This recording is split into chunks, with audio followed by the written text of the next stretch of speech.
day, Edward was in the shed where he lived with the other engines. They were all bigger than Edward and boasted about it. "The driver won't choose you again," said Gordon. "He wants strong engines like us."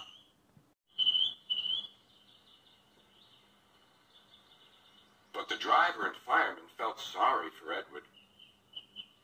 "Would you like to come out today?" "Oh, yes, please," said Edward. So they lit his fire, made lots of steam, and Edward puffed away.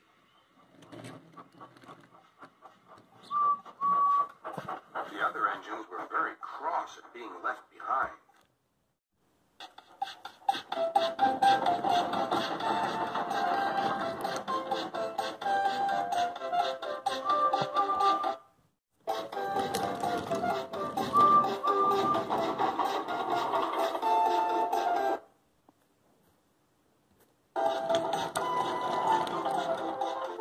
Edward worked hard all day.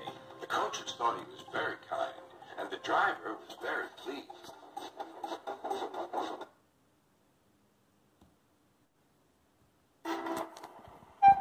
"I'm going out again tomorrow," Edward told the other engines that night. "What do you think of that?" But he didn't hear what they thought, for he was so tired and happy that he fell asleep at once. Next morning, Edward woke up to find nothing had changed. Gordon was still boasting. "You watch me, little Edward, as I rush through with the express. That will be a splendid sight for you. Goodbye, little Edward. Look out for me this afternoon."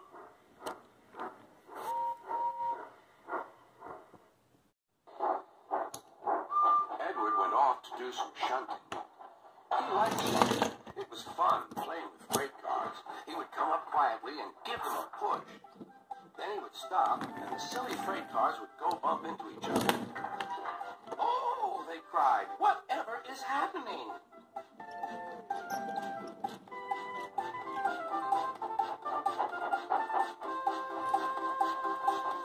Edward played till there were no more freight cars.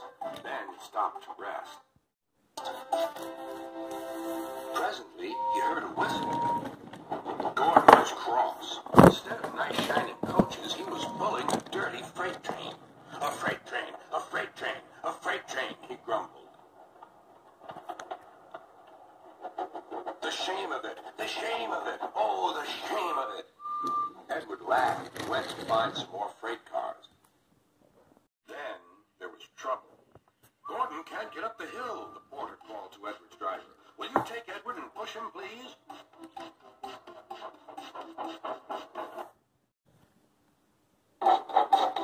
They found Gordon halfway up and very cross. His driver and fireman were talking to him severely.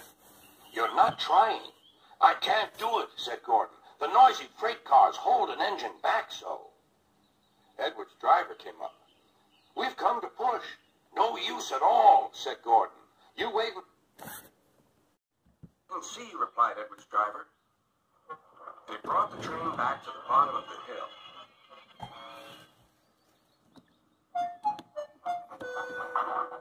"I'm ready," said Edward. "No good," grumbled Gordon.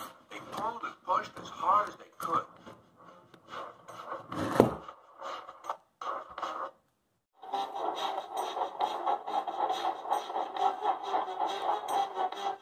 "I can't do it, I can't do it, I can't do it," puffed Gordon. "I will do it, I will do it, I will do it," puffed Edward. Edward pushed and puffed and puffed and pushed as hard as ever he could. And almost before he realized it, Gordon found himself at the top of the hill. "I've done it! I've done it! I've done it!" he said proudly. He forgot all about kind Edward. He didn't say thank you.